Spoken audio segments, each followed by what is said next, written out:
Hello, Wrestless fans. This is one half of the Wrestless podcast. This is Jake. And today is a big day because we have the one, the only, the gutter snake, Izzy James, with us on our podcast right now. Izzy's a prominent figure in the independent circuit, winning the ROW Tag Team Championship once, and is a former three-time MPX World Champion.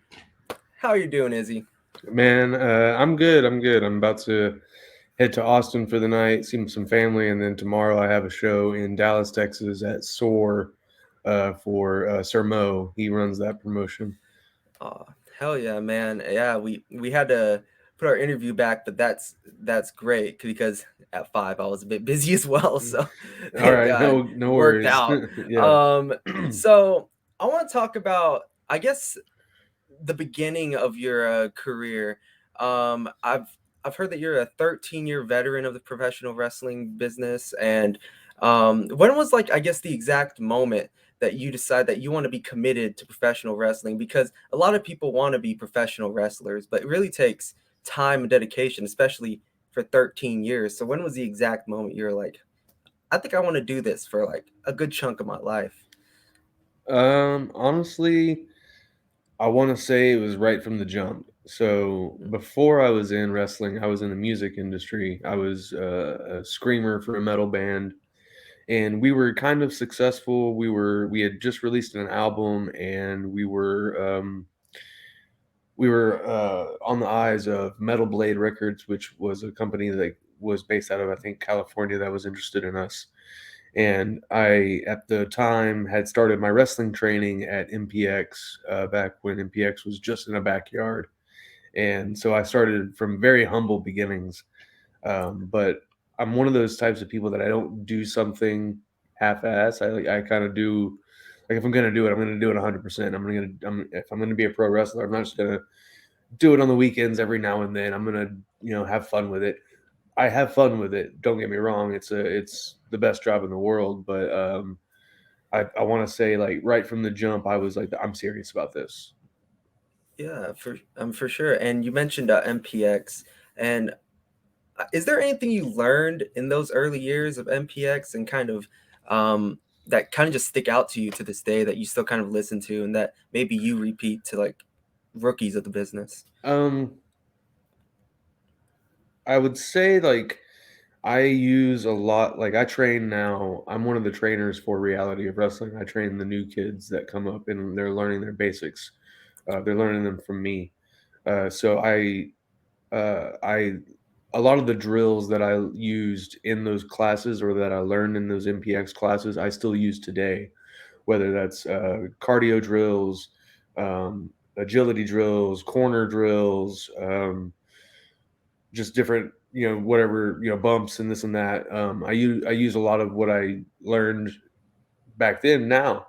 But my MPX days were, like I said, were very humble beginnings. It was a backyard for the first, I want to say 8 to 9, maybe 10 months to a year. It was, outside in a backyard, and then eventually we got a building, and then eventually we got the eyes of different local talents that were wrestling at the time, like Karrion Arcane, Christopher Hayden, Frankie Fisher, and then a guy who became instrumental for my career, Matt Palmer, who is Mm.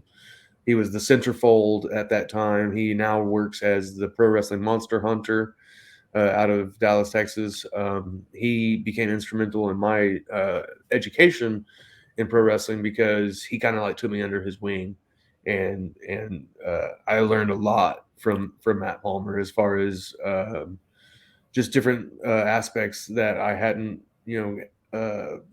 had hadn't had access to, like learning what it's like to be on the road and do business backstage. Yeah, yeah, for sure. And I you mentioned being part of the music industry, or like being a. I heard that you were a bassist in a band before, and I guess I kind of want to ask. And I remember Chris Jericho mentioned this in a podcast once. He was like, the music industry and professional wrestling industry is just kind of intertwined in a way, and they're like both like entertainment, of course. But Hmm. do you see that kind of like close connection to making music and making or just like the art of professional wrestling versus the art of music? It's a very closely connected to you, would you say? Yeah, I would say they're very similar industries. They have their ups and their downs. A lot of nights you're working, especially early on, you're working for little to no money just because you want to get exposure and you want to be seen and you want to have those bookings and be able to say you worked this show. Um, so the same kind of goes for my early days in music, where it was, we did shows, but like occasionally we were paid, occasionally we weren't. Um, so there's those similarities as far as the negatives, but the positives, like the brotherhood of pro wrestling, is very similar to the brotherhood type of mentality in music, where you're not just friends with these people, you become so close with these people sometimes, like because you go on so many car rides or you spend so many hours backstage together, you eventually you develop friendships, but you also develop a lot of acquaintances that can help you get to somewhere else, and that's very similar to the music industry as well. Yeah. Um, and I guess another question. Do you still participate in music making on the side with professional wrestling, or No, I don't. I do have a guitar. I play occasionally. I have a video game called Rocksmith that came out a long time ago, oh hell yeah, yeah. and that teaches you how to play songs. So I kind of do that periodically from time to time. I'm currently playing. I'm a big gamer, so I'm currently playing some Metal Gear Solid. I went back in time and picked some of that Oh up. hell yeah, man. I Um, I'm a big gamer, so if I'm not wrestling or in school or working, I'm probably sitting in front of a TV playing a video game. I feel that, man. And this is a bit off topic, little gamer question for me too. But do you see that new Metal Gear Solid 3 remastered coming out or remake? I heard about it. That's what got me started on, or got my attention, because on my Xbox I own the Metal Gear Solid dual pack of 2 and 3 that came out as an HD edition a couple Oh, like 10 years ago probably. But I'm playing that, and so it kind of like revisit, like going through those memories again, so I can, when the remaster comes out, I can play it again and just you know I hope it's as good as the Resident Evil 4 remaster, because oh yeah. that was really really good. I really enjoyed it. Yeah, sometimes they really go out the ball game, man, with their remakes and Oh remasters, yeah. but sometimes they're just Sometimes they're slacking. slack. Yeah, yeah, yeah. Sometimes they Yeah, slack. Sometimes they're just they don't live up to what the original was. yeah. So going back to wrestling and kind of music in a way, the ROW website states that you grew up in this punk rock community, and um, hearing from you, there's a part of like your real life persona, I guess, into this gimmick. How much of you as a person in real life do you put in the ring as a professional wrestler? I would say it's me turned up to 11. Like it's my full personality. Like I'm kind of a goof sometimes. I try to be a prankster in a way at home. Yeah. So I kind of try to like incorporate some of that, uh, Punky Brewster kind of vibe. Um, Doing a little a punk rock gimmick though. I did grow up in the punk rock community. Like I said, I grew up as a singer, screamer, a bass player in different bands. But I grew up in the mosh pit. Like I was at a concert like 2 or 3 weeks ago where I was in the mosh pit for Necro Goblikon. Um, Before that, it was probably like 6 months ago, I was at a Guar concert. So I go frequently still to music events, because um, I absolutely love them. I love concerts. It's one of the one things I truly missed whenever COVID hit. Yeah. It's one of the things that like got taken away. That I was like, man, I really took that for granted. And my history with music is so ingrained into my life and was a big part of my life. I made it part of my gimmick with this the gutter snake character. The gutter snake is just this gutter punk kid from the streets who's got an itch for a fight. It's basically the ins and outs of what what and who Izzy James is. But when I first started in professional wrestling, I was also another music kind of gimmick. I was too much metal Gregory James, and I was just basically a former frontman turned pro wrestler. That was basically the gimmick. So I've kind of like I did that. I had a music gimmick when I started. Did the dark character for like 8 years as the unholy character, and then I moved on to Gutter Snake. Thanks to COVID, it was one of those times in my life where it was like, man, if there's ever a time to change and become something new, it's right now. Yeah, yeah, definitely. COVID sometimes lets a lot of change in our in who we are and lets it go out to the world. So that's great. And another question: do you solely listen to punk rock, or are you more? Is that like your go-to, or do you sometimes branch out to like other genres as well? I listen to a very eclectic list of artists on my Spotify. I primarily listen to a lot of punk rock. Yes, I listen to a lot of metalcore, a lot of heavy metal, death metal. I like Metallica. I like Ghost. I like a bunch of different bands like Polaris, Under Oath.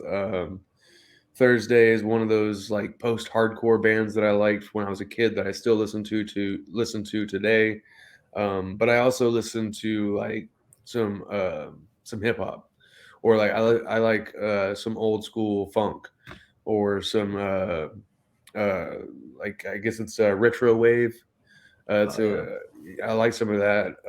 So my list on Spotify of my like songs is primarily a lot of heavy metal or punk. Yes, but I have some sprinkled stuff, like some other stuff sprinkled in there for variety. yeah. Um, So we went through a lot of your, I guess, music background, and as the Restless podcast, I guess we can also go to your true beginnings, maybe through your childhood, about what were your, I guess, inspirations to become a wrestler, or when was your first exposure that really made you love professional wrestling, the art, the sport of it? So I was really lucky to have a mom that was a big wrestling fan. She was a wrestling fan when she was a kid, and she grew up on it. And so I grew up in Dallas, Fort Worth, and when I was an infant, I was born in 1988, so I'm up there in the I'm over the hill as wrestlers go, quote unquote. Yeah. Some people would say, but no, I was lucky enough to see the last days of the Sportatorium with the Hmm. WCCW and the GWF. So I got to see like Jeff Jarrett early on. I got to see X Pac early on. Jerry Lynn, Fabulous Freebirds. I have pictures of me with like Dustin Rhodes, Oh, that's cool. Coco Beware, Kerry Von Erich. I have a bunch of those photos that I got to take when I was like real little. Of course, I'm crying in all of them, but but I have those photos, and it's really cool to have those to be able to say that I was introduced at such a young age to pro wrestling. I feel like I studied pro wrestling even as a little kid. I like growing up, as a wrestling fan. I'm sure you experienced this. Some kids make fun of you for being a wrestling fan. Oh yeah. Oh, you like that stuff? Oh, that fake stuff. You That's know it's fake, fake. right? Yeah, yeah. I don't care. Whenever I was a kid, I was like, if it is, I don't care because it's an art form that I love and I enjoy. And so I was very keen to what it was early on. What because I basically consider it a theater performance. You're on a stage, but you're performing these stories. If you're a pro wrestler, you tell stories, or you maybe just doing spots of all over the place. But either way, like it's based in storytelling, Yeah. and I, as a young kid, just fell in love with it right away. Yeah. So I guess I want to ask you this question that'll lead me to the one after, but I'm guessing most of your if you're in 88, would it be a fair assumption to say that you grew up around like the Attitude Era a lot? hmm Were you hmm more of a WWF guy or a WCW guy, would you say? So I'm a big WWF guy. I grew up watching, Monday Night Raw from '93 and beyond, like when it was just like the three letters on the stage, and they were in like that little hall in New York City. Um, I watched it from that point forward. I saw the Attitude Era. I grew up on the Attitude Era.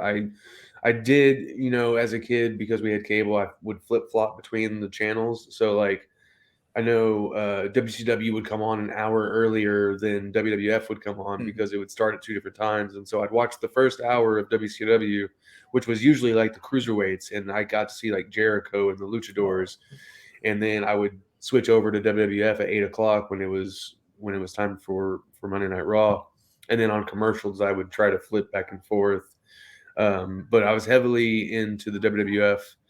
I got all the video games, of course. I have them still to this day because I have a big collection of old Nintendos and stuff. And uh, I now though I spend a lot of my time at work whenever I'm not busy at work. I spend a lot of the time watching WCW Saturday Night. So there's a channel on YouTube where you can watch old WCW main event, WCW Saturday Night, and Worldwide, all in chronological order, and it's all free. It's it's not on the network. I think you can watch it all on the network, of course, but Yeah. this is all on just YouTube, and it's all the old school footage. It's so cool. Now, who needs WWE Network when you have like YouTube When you have for YouTube, free? screw it. Yeah. Yeah. So you've wrestled across the nation for promotions like you know reality wrestling, of course, and then WWE, TNA, MPX, or not Impact, right? Hmm. MPX and AEW. And going to AEW, I recall you having a match with the Guns, uh Billy Gunn in particular. Hmm. And how does it feel to like grow up with watching someone like Billy Gunn, right?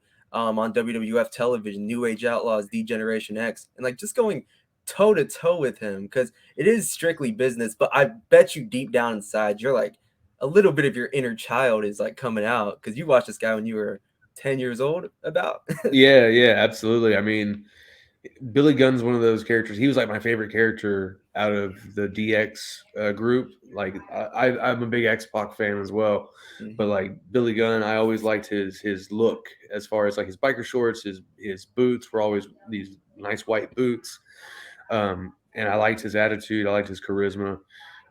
So I was a big fan of Billy Gunn, and then to get to wrestle him on AEW, that's like one of those moments where it's like, is this a dream? Like, am I? This is probably one of the coolest stories of my wrestling career so far is that I wrestled Billy Gunn on AEW. Um, I had previously in 2016 wrestled Matt Hardy when he was doing the Broken Oh. character. There's a video of it somewhere on YouTube. If you type in Gregory James versus Matt Hardy, you'll find it. I think it's actually on my page. Um, but it's a triple threat with him and Sammy Guevara at some small random show in Texas, like in the middle of nowhere, Texas.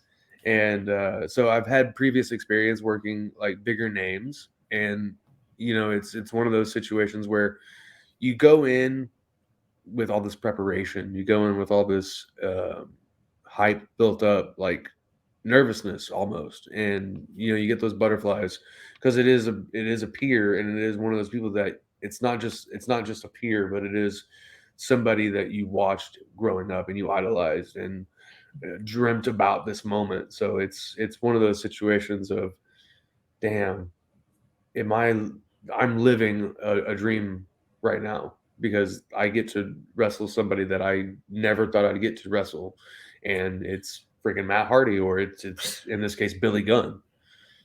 Yeah, like, man, that just sounds like, personally for me, someone who could want to be a wrestler someday. That just sounds so exciting to think of. But do you manage to get like any words in with people like Billy Gunn or Matt Hardy talking about your match before, or like anything, or is it more of just like one of those things where it's just like, let's just go out there, do business, and then get out? So like I remember I had ideas leading up to the match with Matt and Sammy, and I presented those ideas to Matt during I actually did a seminar with him, seminar leading up to the show, and like he said I stood out as far as the people in the seminar. He said I was one of the standouts. But then when it came time to planning the match, I was like, this is my idea for the beginning, and this is my idea for what we could do to have a big moment to lead to the end. And he loved both my ideas and used them. And that was another one of those moments where it's like, hey, I'm doing something right. You know, it definitely felt good because here is a peer, here is a guy who I look up to, and uh, my ideas of what pro wrestling is and what should be or what should be here for this moment are standing up with him, you know, and it's really really cool to have that feeling. But when it came to Billy Gunn, it was strictly business. It was especially because you're on TV and you Yeah. only have like 3 to 4 minutes, and we're trying to get the 6 man tag inside all that time. Yeah. It's go out there and strictly do business, and afterwards you get your, you know, hey, you did good, kid, or you sucked. But for the most part, I believe it was good. It was all good vibes afterwards. Billy was happy with the match, and so I went out, I did business, and I got paid pretty well for it. Yeah, that's good, man. Because you don't want to. I've seen Billy Gunn scream in Tough Enough, at least. Then you don't want to get Billy Gunn mad. You will. Nope. No, no, yeah, Um, no, thank you. Speaking of big money, big television, you're also in, of course, the biggest wrestling promotion today, WWE, with that match with the AOP, and I believe you're teaming with Barrett Brown. Yep. Um, how was that whole experience? How leading up to that, did you get just a call up or from like, I don't know, talent relations like A or someone like, hey, do you want to come over to WWE and job out to AOP for a bit? So the AOP match, the way, like, so you email, you find out whether or not you're going to be an extra or not, and you show up, and sometimes there's like 12 extras, sometimes Mhm. there's like 8, sometimes there's 4, sometimes I've been there where it's only been 2, it's me and another guy. And so this day it was Monday Night Raw, I believe. Yeah, it was Monday Night Raw, and it was a big group of extras. It was about 10 of us, and some really good wrestlers in that lineup. One of them being Moonshine Mantel. He Oh. was he was one of the extras, and I believe at this time Athena was still working for them as Ember Moon, Mhm. and she kind of like got into the agent's ears about me and Barrett Brown, and kind of helped us like get seen. But I also kind of like willed it to happen because I made sure I was like, Barrett, let's like, everybody's sitting over here at this spot. Let's sit on the other side of the aisle by ourselves, and we kind of stand out. And so like we stood up, everybody they looked at us like they based us they picked us based on size. And so they were like, these two guys You are small enough. We want them. They're gotta gonna make they're gonna AOP look they're big. gonna look they're gonna make AOP look real big. And it was one of those situations of like I willed it to happen. I felt because I put myself out there, and I had a little help as far as a friend getting me some looks.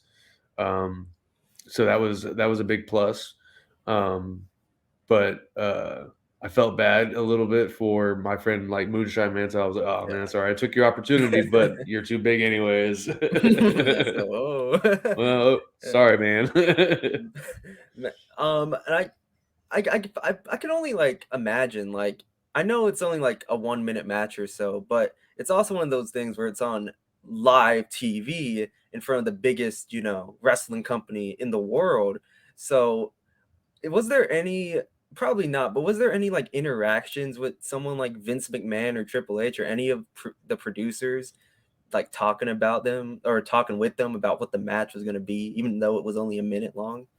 No, there was no talking to any Triple H or Vince. Like we spoke to our agent, which was I believe Devon at the time, Hmm. and he sent us over to AOP, which was ringside prior to the doors opening. And so AOP was like, "Hey, this is what we want to do, and this is what you're gonna.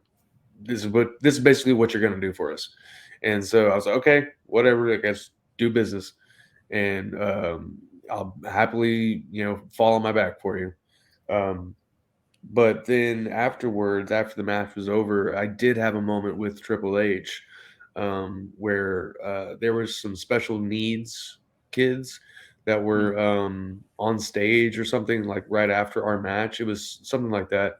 And Barrett and I were still in Gorilla, and they were helping, or the special needs kids were coming down the stairs from Gorilla, and I kind of like helped one down. I like gave him my hand and helped one down, and then Triple H gave me a pat on my back and said, "Good work out there, kid." And so I was like, "That hey, that's enough for me. That's my Yeah. moment." I mean, it's something small, but with Triple H, man, again, freaking out inside. Even Yeah, you just telling the yeah. story makes me feel like, oh, I'm so proud of him. It, um, it was a really cool moment. Really cool moment.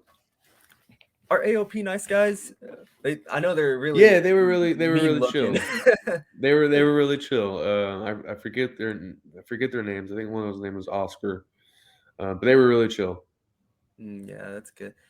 Um, were there any other times you were used as an extra? Maybe not as like a, televised match, but maybe like a, I don't know, a bodyguard or just some random dude in the corner in WWE or I AEW? I've been a bodyguard a few times at AEW. Um, other than being, I've been um, at WWE. I was part of the No Way Jose conga line like two or three Oh, times. So I got to wear like a tutu and a wig and like all this stuff and act like a fool on national television for money. So hey, whatever. Uh, yeah. and then with AEW, I've done like I did. There was a spot where I did security work where I was punched by Wardlow, and then I grabbed his ankles while everybody else like uh, you know dogpiled him, and I was trying to untie his shoes while I was down there. uh, I was like, hey, if I'm gonna do this, I'm gonna have fun with it. Uh, but then I've also been Dalton Castle's boy a few times where Oh, I've worn, yeah. So like I've done that for ROH and I've done it for AEW. So I've had a few different things that I've done on TV, different characters, different thing like different roles. But I've had like a handful of matches in that time. yeah. And Wardlow's probably like, what the hell is this guy doing Yeah, to my foot? he laughed about it. He was cool about it. So I want to talk about a match you did, a very unique match, which I really enjoyed actually in 2021. You wrestled for RWR Reloaded, um, the intergender good housekeeping match with the Insidious one. Um, Yes. I was wondering if there's like any like I don't know a different mindset when you're going against like someone a different gender or something as I don't know unique and weird as a good housekeeping match. So the Good Housekeeping death match was our idea, mine and Insidious's idea. Insidious is actually my wife. Oh, And so it's one, you're going in there, you're wrestling a different gender, so um some people might say there's a difference in mentality with that. I don't necessarily see a difference. We like just because we're a different gender doesn't mean we compete differently. Like I expect to be hit in a match. Like I expect to be punched in the face or struck in some fashion, whether it's male or female, and I approach it the same way I would with a dude. Um, but with the Good Housekeeping death match, it was we wanted to come up with a lot of ideas that were out of the box or that would be something that I don't know, what would you think of when you see a death match where it's good housekeeping involved? I don't know. I'm gonna power bomb her through an ironing board. So it was a really fun match to put together. I'll have to Man, say. my favorite moment of the match was probably the litter box moment. That was Oh yes, that was great, man. yes. That was amazing. And I feel like now knowing that Insidious is your wife, do you think it I mean, first off, what an amazing date you had with your wife. Like most people go out to dinner, but we're having a good house cleaning death match. Yes, yes. Um, That's but date night for us. you think it was like I don't know, I guess just because she was your wife, was just the chemistry just natural? Did it feel more fluent if it was just some another woman? Um, would you say that's a fair assumption to make? Or So I feel like her and I we have pretty good chemistry in the ring together. Um, we've had one or two other matches where we've wrestled. We wrestled against each other at at a small show here in Houston where it was like a 5 minute match, but it was just a regular match. So we've done it a few times. I would say our chemistry is better than some because I've definitely had matches with other guys or even girls where it's like it was okay, it was good, but it wasn't like it could have been. Like with me and Barrett Brown, we have amazing chemistry. Like we know each other in and out. We know each other's move set. We know each other's what we know each other so well. We know what they're thinking before we even do what we're gonna do. So I definitely have good chemistry with my wife, probably better than some. yeah. Definitely. And also in 2021, I want to mention another match, which I believe was a very high level match because you were fighting for the X Division Championship against Josh Alexander. Yes. Um, how did it feel to step into the ring with someone like Josh Alexander? Because he's, well, the longest reigning Impact World Champion now. And you're going against, fighting for a title held by stars like AJ Styles, Rob Van Dam, Austin Aries, Samoa Joe, etc., etc. I guess how does it feel to like even get the opportunity to fight for a title that prestigious? So that was my second time to actually go for that championship. I actually wrestled Brian Cage. I think it was Mhm. 2018, where I wrestled Brian Cage for the X Division Championship at DCW. It was another promotion in Dallas that no longer runs, but um, I wrestled there, and then I wrestled Josh Alexander, and it was for Pele Pro. It was, I believe, my first time to work for that company. So it was one thing to be like given this opportunity to wrestle for a new company, but the first guy you're giving me out the gate is Josh Alexander. Yeah, So I really got to show out, and I did. It got me a reoccurring booking after that. But working with Josh was really cool. Congrats to him on his current success. Or sorry, he didn't he get injured. He had to relinquish yeah, the I think he title. did. Yeah, Sorry to hear about that, but like it's amazing to see the guy's story from going from X Division where he was at with me in that match to being the longest reigning Impact champion. Uh, you know, uh, for the main belt. That's so cool to see his success. yeah. And by the way, excellent match you had with Josh. Oh, I, appreciate it. yeah, it was real. I can see that you definitely try to prove yourself against someone like that.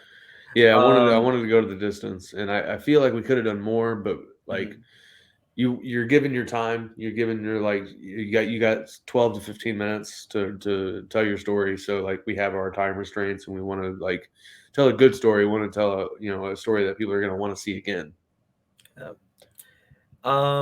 So I want to talk about 2015. You were part of a prestigious list of PWI's top 500 wrestlers of the year.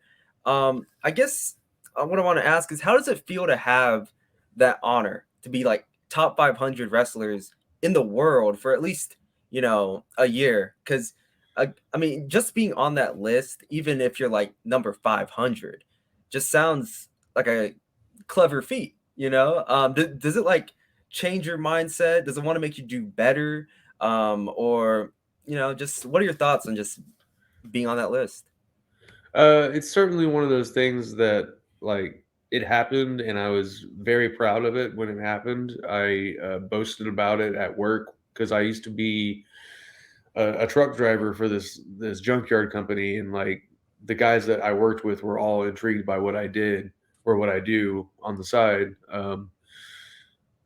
This was also almost like 8 9 years ago almost, so it was been a while. And I believe I was like 443 or something like that. Mhm. So I was very proud of it, and it's something that I look at each year. I try to find a way to like put my name out there or have somebody put my name out there to be put on the list, because the top 500 list, it's very prestigious to be on that list, and I haven't been on it in several years. And so it's one of those things where like I aim to do better. I aim to have the best matches as possible to get the word out there, so that I can be on the list this coming year. Yeah. So being part of ROW, I want to talk a couple more things about that. So the ROW website stated that you have filmed and written two short films. What were those short films? And do you also have like a big passion in filmmaking as well as professional wrestling? Not only creating stories in the ring, but outside of it as well. Yeah, so I am currently a student in at HCC, which is Houston Community College, Mhm. and I am studying for film and production. And so in that class, I've done two movies. One was called Red Leather. I can't get it out of my mouth. Red Leather, which was a story about a guy going from the music industry into the boxing world. It was kind of a play on my real life story of going from the music industry into pro wrestling, but I changed the narrative to be boxing, because I wanted to. I don't know why I did that. I just did it. I thought it was gonna be a better story to tell, because wrestling is such a niche Yeah. thing, and so kind of it's very hard to tell the whole story about pro wrestling in a 15-minute short film. And so I made that one. That was like my first year in college, and I'm in my second year right now. And I recently did another film called Independent Love, about a kid who's tortured himself. Like he's depressed. He's got all this stuff going on, and he comes out like to himself. He like addresses himself as, I am a gay man. And so that was the story. It was that I not only didn't direct. Sorry, not only did I help make, as far as like I was a script supervisor. I wrote the script for it. So that one was an interesting story to write because it wasn't my idea. It was somebody else's idea, but I was assigned to write the story. And so it was, writing for assignment. And so that was really, really cool to like write a story that was so different than something that I would come up with naturally. So I've done those two. And then I recently did another short film. So I'm on my third one. It was called Barbie's World, where this kid sees a girl at a restaurant. He enchanted by her right away. Tries to hit on her. She basically tells him to f off, and he meets this mysterious man who has this box. And inside the box, if he just listens to the mysterious man, he'll get all of his wants and his dreams, and the girl will be his. And so he ends up taking the box. Yada yada yada. Long story short, the Barbie girl comes to life and ends up putting a knife to him and says, "You're gonna keep me around or not." And so it ends in this really dark way. That's badass, man. Man. So it was one that I directed and wrote. That was the latest one. Um, and I'll like to say personally that I also am of or aspire to be a screenwriter or writing, or filmmaking. Yeah. And I guess another question to that.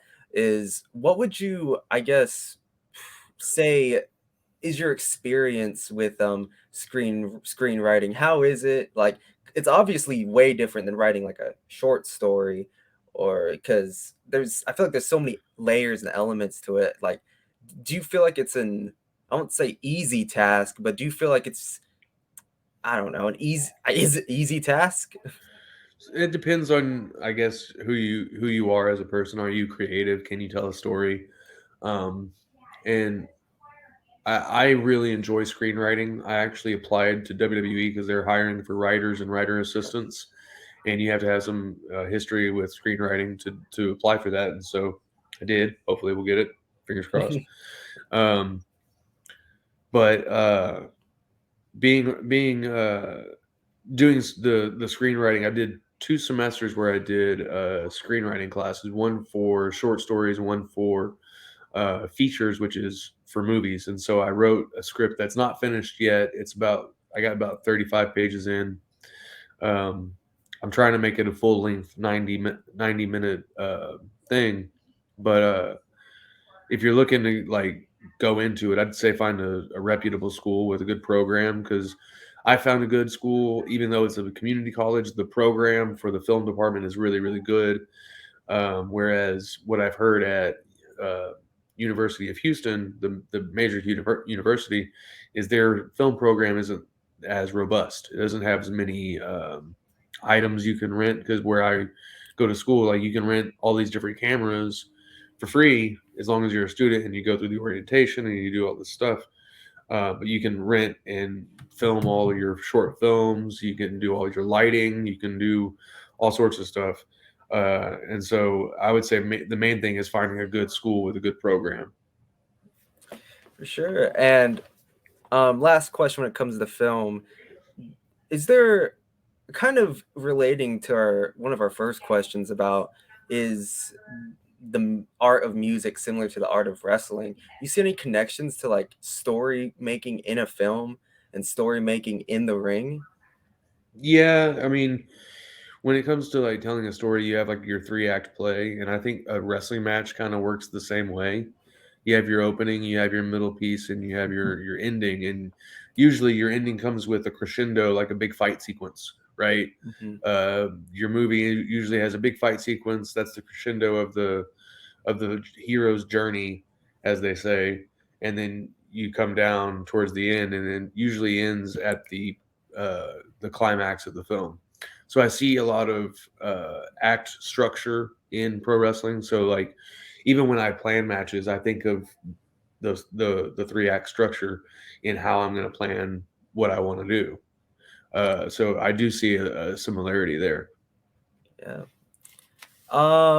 So I want to do one more question, and then we could do a quick rapid fire round of questions, which I'll explain later. So this is just a, I guess, just a small silly question. I can see throughout your Twitter and even now that you're a huge fan of Prime Energy. I can Yeah. tell, man. What is your favorite Prime Energy drink? And are you proud of your boy Logan Paul in Uh, WWE? so I really don't give a damn about Logan Paul. I know everybody like either you love him or you hate him kind of deal. He's very polarizing kind of character. Yeah, Um, definitely. but as far as the drink goes, it tastes amazing. S- Lemon lime is my favorite one.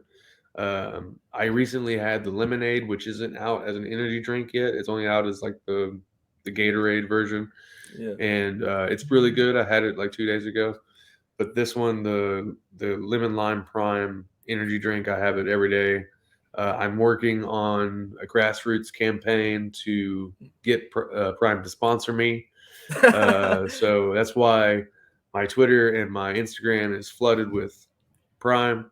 Uh, so that I'm really trying to like get their attention and get them to offer me a sponsorship because I'm promoting them already. Why not go ahead and just sponsor me for it?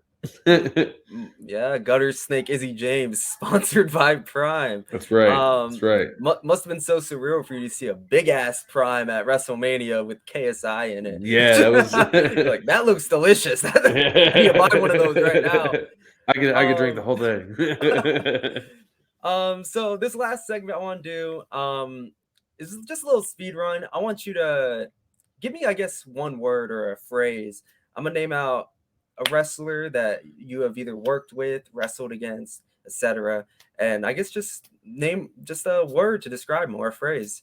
Um, First guy we have is Andy Dalton. Oh gosh, wow! Haven't heard that name in a while. Um, extremely talented, wasted potential. Wait.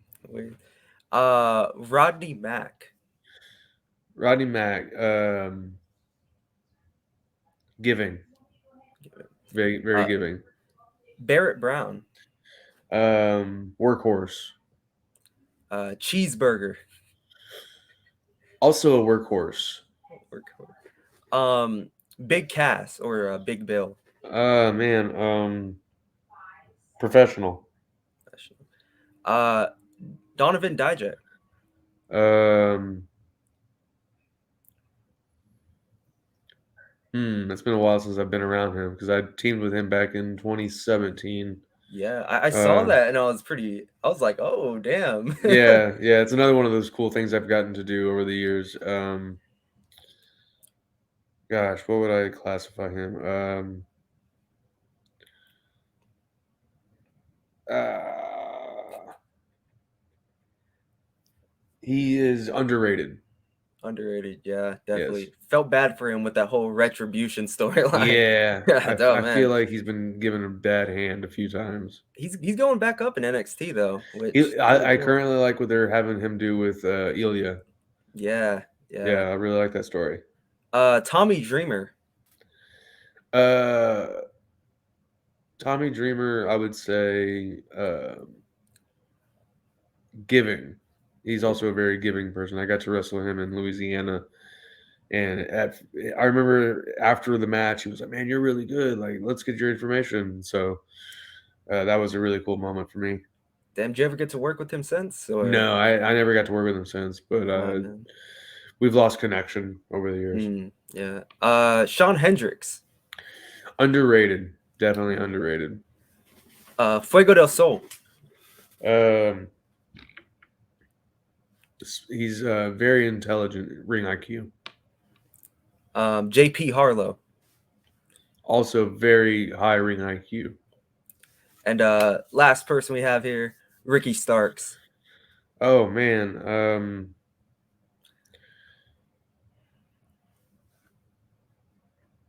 I'd say he is electrifying. If they give him, Electrifying. yeah, if they really pushed him, he could be the next Rock. Yeah. It's like he came out of nowhere in AEW. When everyone started really hearing from him, his charisma's out off the Yeah, roof, and man. if they gave him the mic more and just let him be him, he Yeah. could really show out. Well, thank you for joining us, Izzy. I really appreciate it. It's been a fun time, and if you want, I'll let you take the floor, drop down your socials, what you're doing next, when your next events are, all that. All right, all right. My socials. This is Izzy James. My socials are at Izzy James _ PW. That's for Twitter and Instagram. You can find me on both. I'm highly active on Instagram. My pro wrestling tees, just type in Unholy or Izzy or Isaiah James. You'll find my merchandise on that. I also have a Teespring. It's Teespring underscore. What is it? Let me find it real quick. Put you on the It's spot here. Teespring Izzy James Izzy James merch.com. And that's my Teespring. You'll find two other designs on there that you can purchase. I do have a merchandise stand, so if you are coming to a show, I have some shirts in stock, pictures and stickers. Get your merchandise from me right now because I'm losing it at every show. I'm losing merchandise. It's going off the shelves. So come and Man, get it before it's gone. but buy the merchandise, prime sponsor this man. And thank you guys for watching. Send me a Sub- case. 2, 3. subscribe, like, and I hope that Oh, and maybe we get subscribe to my YouTube as well, and please. subscribe to Izzy's YouTube. Yeah, Yes. his YouTube's actually tons of fun. Maybe you can see him against Matt Hardy. That'd be really fun. You'll find it on I'll there. You'll probably find see it on that there. next. Yeah. And I might release my short films on there as well. Hell yeah. Where can you see your short films now, by the way? I haven't Or you released haven't them yet. released it? I Oh, haven't okay. released them yet. All right. I was thinking of starting a separate YouTube page for that, but I might just do it on my current one and have it be one of those things that it's one of the benefits of getting my YouTube subscription is you get to see matches plus you get to see short films. It's a 2-in-1, man. 2-in-1. 2-in-1. But yeah, thank you guys for watching, and thank you, Izzy James, for coming on the show. Thanks for having me, man.